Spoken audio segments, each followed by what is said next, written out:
bienvenue dans votre émission, La Réunion Léla,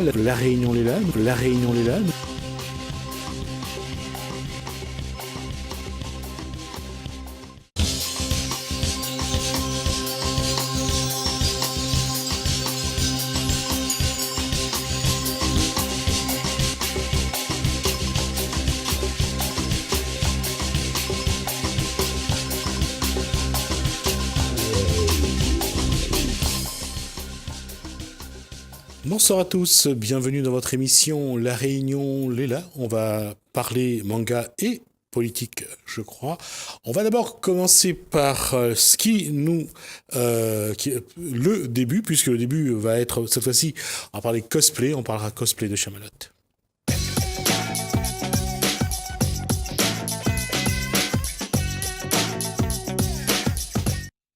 Puisqu'on parle manga, et puisque le dessin, c'est un manga ou pas? C'est un manga, celui dont je vais parler. Non, la jeune fille avec le petit chat, c'est un manga ou pas? Ah oui, c'est un manga. Oui, c'est Charlotte manga. Bonsoir manga Chamalot et bonsoir à... alors, je ne sais pas peut-être bêtise, symphonie. Oui, on peut dire symphonie. La question, c'est... on va parler manga.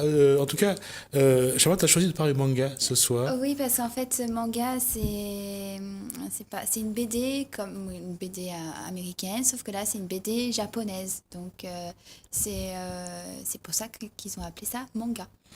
C'est une BD qui se lit à l'envers. Comment ça, à l'envers? Dans le sens, au lieu d'avoir normalement un livre, ça se lit dans ce sens-là. Mm-hmm. Et le sens du manga, ça se lit à l'envers. J'allais dire, on commence par la fin. Enfin, pour ce qui est nous, la fin, et pour eux, le début. Donc c'est pour ça aussi que certains films japonais, ils reprennent des scènes à l'envers. C'est ça. Ils remettent certaines scènes. On ne comprend pas du tout le début du film. Finalement, on le comprend qu'à la fin, parce qu'ils ont remis certaines scènes. C'est ça. C'est ça. Ça, je ne savais pas du tout. Et donc, vas-y, je te laisse la parole. Alors, d'abord, le choix du manga pour ce soir, ça s'explique comment? Qu'est-ce qu'on a envie de dire et qu'est-ce que le manga dit finalement? En fait, le manga, je voudrais dire que c'est pas forcément que jeunesse. Ça peut être aussi pour tous les âges. Donc, ça peut partir du jeunesse. Donc, à partir de 5 ans, il y a Yoke, c'est un petit chaton. Donc, c'est un enfant qui combat des monstres, donc c'est vraiment jeunesse. Après, il y a Chi, c'est un petit chaton qui découvre un peu notre monde. Donc ça aussi, c'est un manga. Et après, on peut partir aussi dans les mangas adolescents. Donc il y a Sailor Moon, Cardcaptor Sakura. Là, on parle d'amour au sens sentiment. C'est ça. Et après, il y a les mangas violents, donc vraiment mangas adultes. Donc vraiment à partir de 18 ans qu'on peut lire. Même un peu avant, à partir de 16 ans. Juste un petit point pour ceux qui aiment les mangas et qui découvrent aussi, c'est la présence des animaux dans les mangas. En tout cas, que ce soit dans les dessins animés japonais ou que ce soit dans les mangas, des animaux des enfants qui se transforment en super animal pour défendre le... En général, voilà, ce sont des gens qui veulent sauver d'autres personnes. Donc, ils se transforment en animal. Mais ça, par contre, moi, ça, je sais pas. Enfin, je sais que ça se passe comme ça. Mais Charlotte va nous expliquer pourquoi. En fait, c'est parce qu'au niveau du Japon, des fois, leur vie, elle est dure. Donc, ils ont des problèmes dans leur vie et tout. Donc, ils ont besoin d'avoir une compensation. C'est ça, une compensation à côté.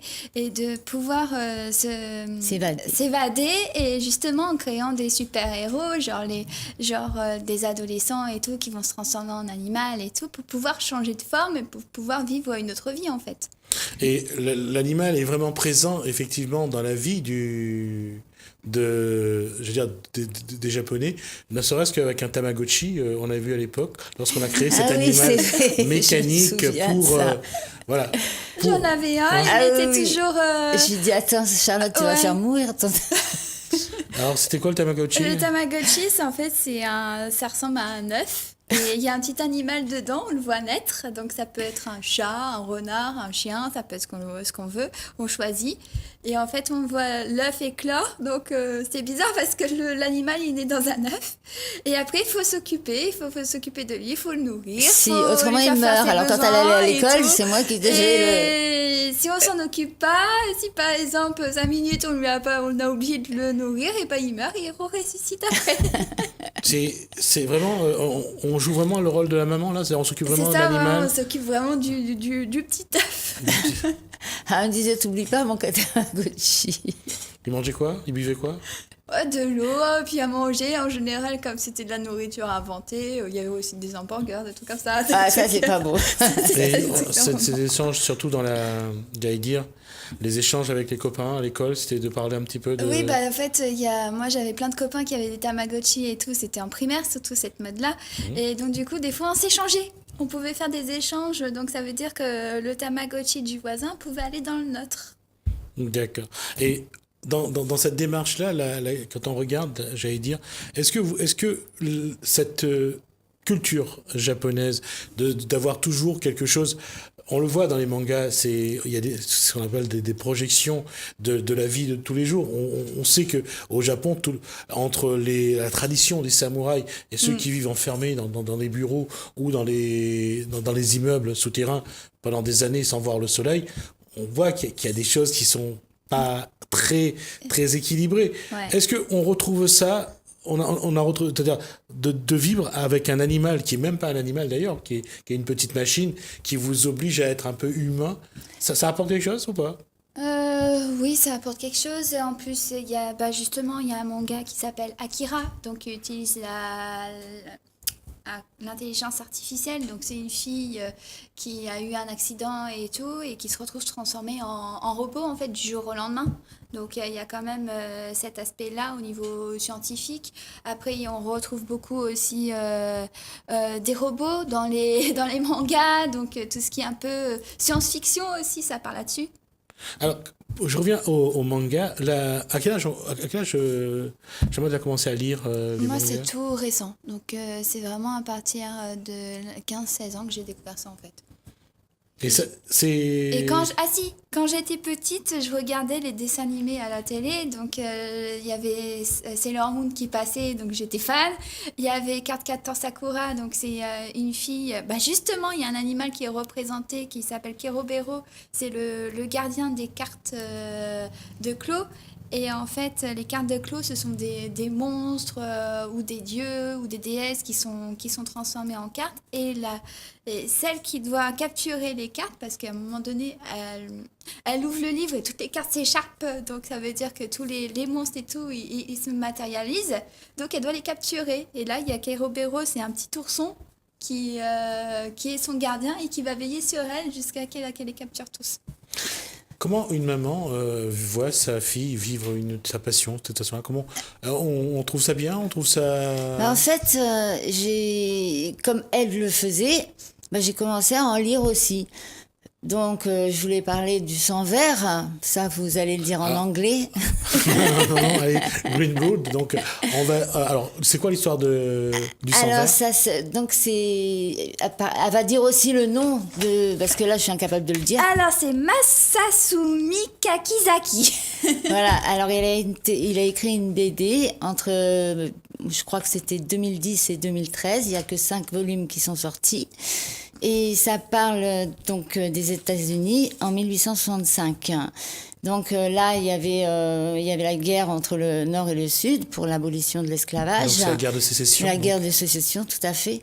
Et dans Manhattan, au cœur de Manhattan, il y avait un quartier où les Irlandais, c'est pour ça que ça s'appelle le sang vert, les Irlandais donc se faisaient justice soi-même ou alors braquaient les autres, mettaient des jeunes filles sur le trottoir ou alors ils violentaient des enfants pour aller faire la manche et puis donc faire vivre ceux qui étaient les plus méchants.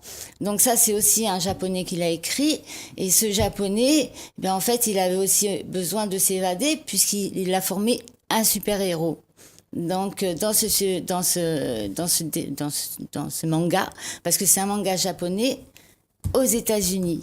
Donc dans ce manga, il défend les pauvres, il défend son petit frère Luc, qui lui a décidé de travailler honnêtement et de travailler sur les quais. Mais seulement, tous ces gens-là se font agresser. Et il y a le justicier noir qui porte un chapeau aussi, qui vient aider tous ces pauvres peuples, en fait, parce qu'il n'y a plus de main-d'œuvre et ils sont obligés, eux, de travailler. C'est de l'injustice. Enfin, gratuitement, bien sûr. Comment Symphonie vit cette passion de sa fille? J'essaye de m'intégrer, comme on disait tout au début de l'émission, enfin, je me souviens plus, mais je pense qu'on l'a dit, à des mangas... Donc destiné à des ados. Pourquoi je pose la question, c'est est-ce qu'on s'inquiète de dire mais pourquoi elle aime les mangas? Est-ce qu'on pose la question, on dit non, on se dit simplement c'est sa passion, il faut l'accompagner dedans? Parce que j'ai bataillé aussi pour qu'elle lise, malgré qu'elle écrive maintenant, qu'elle soit éditée. Elle a quand même écrit, encore une fois, je le dis, 4 bouquins. Avant 14 ans, elle ne lisait pas du tout. C'était même pour moi, j'avais vraiment envie qu'elle lise. Et je l'inscrivais à la bibliothèque, je prenais des livres, je faisais tout pour l'inciter à lire. Et puis, c'est venu avec les mangas. Donc, plutôt que de ne rien lire. Avec les mangas et Harry Potter aussi. Voilà, et autant qu'elle lise des mangas. Au moins, déjà rien que pour les fautes d'orthographe. Ils sont plutôt bien écrits, certains. Ce qui fait que les compositions de phrases sont bien faites. Et en même temps, ça lui a donné envie d'écrire. Donc, pourquoi ne pas justement utiliser le manga si la personne ne veut pas lire? D'accord. Et c'est là qu'est venue la passion de Symphonie pour les mangas adultes? J'ai voulu savoir ce que c'était. Ah, d'accord. Les sujets pour bébé, ça m'intéressait pas trop. Donc, il a fallu que je trouve des sujets un petit peu plus adultes. Donc, c'est pour ça que je dis, à partir de 14 ans, même si on veut plus lire, parce qu'il y a beaucoup de jeunes qui veulent plus lire, même si on veut plus lire, on peut. En plus, c'est des mangas parce que c'est les dessins qui sont faits manga, mais les têtes ressemblent pas à des mangas. Même Charlotte, elle m'a dit c'est pas un manga. Je dis si, c'est un manga. Regarde les dessins, comment sont faits les dessins. Oui, ils sont un peu europanisés, donc. C'est plus les traits très droites et très prononcés. Pas forcément. C'est beau, c'est vraiment. C'est magnifique. Ouais. C'est vraiment c'est de quand l'art. même de représenter les personnages réels en fait. Donc, on voit les traits dans les mangas comme j'allais dire comme Nicky Larson, comme Goldorak, où les traits droits sont très prononcés. Dans Naruto, c'est un petit peu plus arrondi. Oui, c'est un peu plus arrondi, mais parce que aussi c'est plus pour les enfants, Naruto. Ouais. Ah d'accord. Donc plus de forme arrondie alors. C'est ça. Et pour les mangas adultes, et plus de couleurs aussi pour les enfants. Plus de couleurs pour les enfants, alors que pour les mangas adultes, on va voir, c'est plus sombre, les traits sont plus marqués, donc voilà, je voulais justement parler de ça parce qu'il y avait aussi Cowboy Bebop. Donc comme on parle des cowboys, il y avait Cowboy Bebop. Donc ça se passe dans un univers futuriste. Donc pareil, c'est un cowboy qui travaille un peu dans la mafia et tout, mais qui sauve les gens à côté. Donc il fait des missions, il arrête, par exemple, si un robot veut se venger du monde, il va essayer de l'arrêter. En fait, il faut toujours qu'ils aient des super-héros ou qu'ils soient eux-mêmes des super-héros. Parce que les Japonais, en fait, travaillent tout le temps. Ils ont même refusé les 10 jours là, qui leur ont été offerts de vacances. Ils ne savaient plus quoi faire. Ils en ont été malades. On va juste rappeler pourquoi il y a eu ce passage donc de pouvoir. C'est pour ça qu'on les a offert ces 10 jours. L'empereur, donc Akihito, je crois, qui a cédé donc la place d'empereur donc à son fils de 55 ans. Et c'est vrai que normalement c'est la fête, comme un petit peu le Royal Baby qui est arrivé en Angleterre, où c'est la fête parce que le deuxième fils du prince Charles a eu donc son premier enfant. On en fait tout surtout en Angleterre. Donc, mais les Japonais, voilà, ils sont pas habitués. Ils sont dans des petites, comme vous le disiez tout à l'heure. Ah non, on sait que la culture japonaise dans les années 80, c'était de travailler beaucoup parce qu'il y avait bien sûr à reconstruire Nagasaki et Hiroshima après la Deuxième Guerre mondiale. Donc c'est vrai qu'il y avait tout tout un contexte qui faisait qu'il travaillait beaucoup. Il y a aussi... On le retrouve aussi. Oui, c'est ce que j'allais dire. Dans les films de Miyazaki, justement, on retrouve il y en a un, j'ai pleuré dessus. Genre, il y a Kiki la petite sorcière, donc déjà, la gamine, elle a 12 ans, elle travaille déjà et tout, elle aide ses parents parce que comme c'est une apprentie sorcière, elle doit aller dans une autre ville justement pendant 1 an pour prouver comme quoi c'est une sorcière et tout. Il y en a un autre aussi. Donc elle bosse dans une boulangerie. Pour le jardin, là, j'ai pleuré devant, je me souviens plus du nom. Parce que c'est un gros bonhomme tout noir. C'est une petite fille, elle perd ses parents justement à la guerre. Ah, le tombeau des Lucioles. C'est ça. Donc ça, là, le tombeau des Lucioles, pareil, c'est au niveau de la guerre aussi. Donc elle se débrouille pour survivre avec son frère. Son frère, à un moment donné, ils sont tout seuls. Donc ils vont de ville en ville. Ils veulent retrouver leur mère, parce que leur mère est soi-disant vivante. Donc ils la retrouvent, mais elle est à l'hôpital et elle est sur le point de mourir. Et les enfants, donc du coup, ils vont se retrouver tout seuls. Ils s'inventent un... Oui, il est vrai. Moi, on ne sait pas en fait si c'est vrai ou pas. Moi, j'ai donc pensé que c'était une invention. En fait, pour pouvoir s'évader justement de cette. Et comment il s'appelle ce gros bonhomme noir là? Je ne sais plus. Ah, c'est beau, hein, faut vraiment regarder. L'histoire est très belle. Voilà, le tombeau des Lucioles. Il y a le voyage. Mais c'est très triste. Ouais. Il y a le voyage de Chihiro aussi, pareil. Donc, c'est une fille qui arrive dans une ville genre fantomatique et tout. Et il y a ses parents, ils vont avoir des illusions. Donc, ils vont voir qu'il y a de la nourriture et tout. Ils vont commencer à manger et tout. Et ils vont se transformer en cochon. Donc, la fille, elle est perdue parce qu'il y a les fantômes qui arrivent le soir. Donc, elle se retrouve prisonnière de cette ville. Et elle va devoir travailler pour délivrer ses parents. Je croyais que c'était l'histoire de Shikuru, moi. Non, c'est donc celui-là. Ouais. Moi, je pensais qu'on était là-dessus. Et encore une fois, je disais que manga pour adultes, c'est passionnant. C'est quelque chose qui apporte quelque chose. Celui dont je vous ai parlé, il est vraiment passionnant. Parce qu'il raconte des faits réels, des faits historiques, avec des dates réelles, tout en regardant des dessins magnifiques et avec une écriture parfaite. Donc c'est facile à lire, c'est facile à comprendre et en même temps c'est prenant. Il y en a que 5. Bon, j'en ai pas lu, faut que je les commande maintenant. Les autres, j'en ai lu que 2. La question là-dessus, aujourd'hui, je vais changer un petit peu de sujet puisqu'on parle de manga. Cette rubrique à la télé, j'ai vu que sur YouTube qu'il y a quand même quelques personnes qui suivent cette rubrique. En fait, il y a quand même, j'ai quand même des fans, j'en ai quelques-uns qui me suivent et tout chaque semaine et qui trouvent que justement l'émission elle est intéressante et tout. Et en fait, moi si j'ai fait cette rubrique et tout, c'est parce que je sais qu'il y a des passionnés de manga, qu'il y a des passionnés au niveau de la culture japonaise et tout ici. Donc c'est pour ça que je fais venir des associations, je fais venir des gens et tout, justement pour en parler. Et est-ce qu'il y a parmi ceux qui commentent, ceux qui mettent un petit mot sur le... Ah, j'ai une amie cosplayer justement qui doit venir, qui commente les vidéos et tout, et qui va venir prochainement aussi sur le plateau. Il y a une anglophone également qui est active, j'ai vu, sur le YouTube par exemple. Elle commente en anglais. Si, elle commente en anglais. J'ai pas regardé.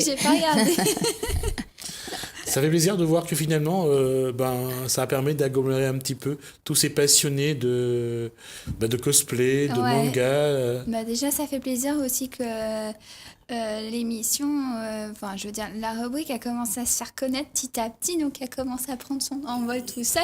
Ouais. Au final, et c'est vrai que je suis quand même assez contente.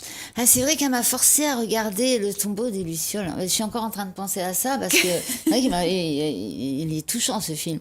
Il y a un autre film un dessin animé, un film animé on va dire, parce que c'est pas vrai, c'est dessin, c'est curieux quand même, c'est pas comme un Disney. Et c'est le château ambulant. La femme se transforme en vieille femme, se transforme en jeune femme. Ça aussi, c'est joli. On retrouve justement des illusions d'optique qui sont sur Internet et tout, où par exemple, il y a un visage où on voit la belle jeune femme et tout. Et en fait, si on regarde bien, et on voit la vieille femme aussi qui est à côté. Donc Dans ça, le c'est même- dans le repris même dans les visage. dans le C'est même pour, visage, parce et ça, qu'il y a c'est un repris. jeune homme qui est amoureux, donc enfin je sais pas. Alors comment l'apprendre cette histoire? Est-ce que il faut l'apprendre tout en sachant que cette femme va vieillir? Ils sont en fait ils sont très réalistes les Japonais. Au début je me disais, comme tout le monde doit se dire d'ailleurs, oh c'est un manga, oh c'est un manga pour tout. Mais en fait une fois qu'on lit le manga, bon, j'ai pas tout lu, attention, c'est autrement il y en a trop. Mais quand on lit le manga, ben on se dit, c'est pas bête, c'est pas du tout bête pour les enfants, que ce soit pour les petits, pour les ados et pour les grands. Et en plus, c'est quelque chose qu'on peut suivre toute sa vie. Donc on peut lire toute sa vie, parce qu'on lit de moins en moins, dans la mesure où il y a la télé, l'ordi, enfin, sitôt qu'on veut, moi c'est Google. Alors systématiquement, bonjour Google, vas-y tu me dis qu'est-ce que ça veut dire.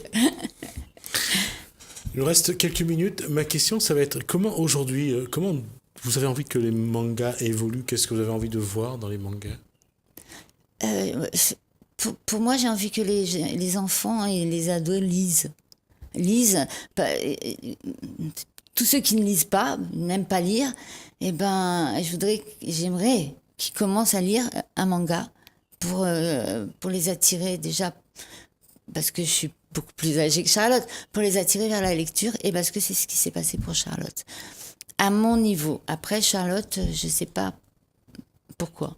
Je dirais, on va rentrer dans l'ère du virtuel. Ah, puis parce que c'est intéressant aussi. Vas-y, Donc, On dans quelle ère? dans la réalité virtuelle. Ah, d'accord. Donc, quand on va mettre le casque, on va voir le personnage interagir avec nous. Donc, va y avoir aussi il y a eu des concerts, justement, un manga connu et tout, avec une fille qui chante sur scène. On la voit vraiment réellement sur scène, en fait. Et elle est projetée, en fait.